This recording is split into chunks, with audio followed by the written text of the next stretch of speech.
Welcome to The Explainer. Today, we're going to talk about something that's at the very heart of photography. We're unlocking the secrets that separate a simple snapshot from a truly captivating photograph.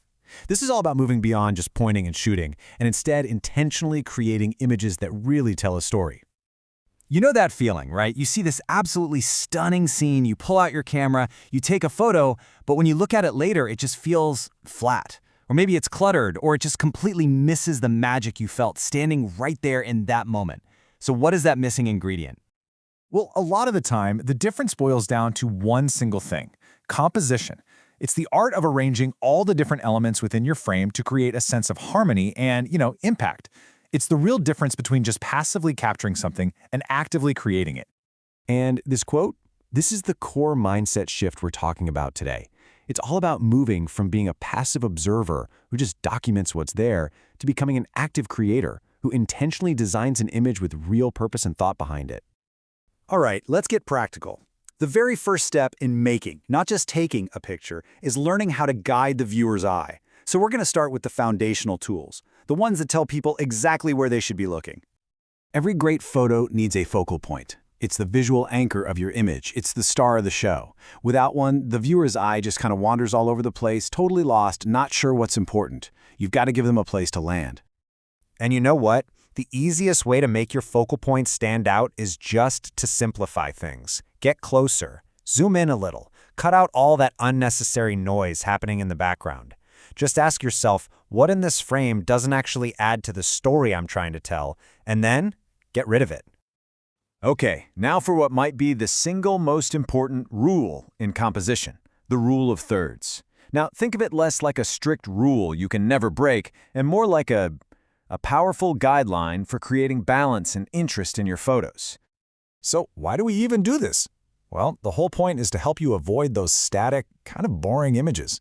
Placing a subject smack dab in the center can feel a little confrontational, a little plain. But the moment you shift it off-center, the image immediately feels more dynamic, more natural. And applying it is super simple. Just turn on the grid overlay on your camera or your phone. Now, instead of centering the horizon, place it along one of those horizontal lines. And instead of centering your subject, place them on one of those powerful intersection points. It's that easy. Okay, so we've guided the viewer's eye. We know where to put our subject. Now let's build them a world to actually explore. The next step is to create a sense of three-dimensional depth to really pull the viewer into the photograph. Leading lines are such a powerful tool. They act like a visual pathway, a highway for the eyes. They literally pull the viewer's gaze from the edge of the frame, lead them deep into your image, and deliver them right to your subject. It's a fantastic way to create a real journey inside the photo. Framing adds context and a really powerful sense of depth. It makes the viewer feel like they're peeking into the scene from a specific spot, which makes the whole image feel more intimate and focused. And hey, don't forget about the space right in front of you. Adding elements in the foreground can instantly transform a flat image into this immersive world. It creates layers, foreground, middle ground, background, and that's what makes a scene feel truly real. Now for a couple of techniques that will really help you see the world a little differently. This is all about finding interesting compositions in places you might normally just walk right past. This is basically composition in its purest form. So instead of photographing a whole building, you photograph the pattern of its windows. Instead of a flower, you capture the beautiful curve of a single petal. It forces you to stop focusing on what something is and start seeing the visual elements it's made of. Here's a great test for your composition. Take the image and convert it to black and white. Stripping away the color forces you to see the underlying structure, the lines, the shapes, the play of light and shadow. If a photo has strong bones, it'll look just as powerful, maybe even more so, without any color.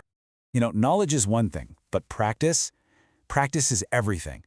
Composition is a skill. It's a muscle you build through repetition.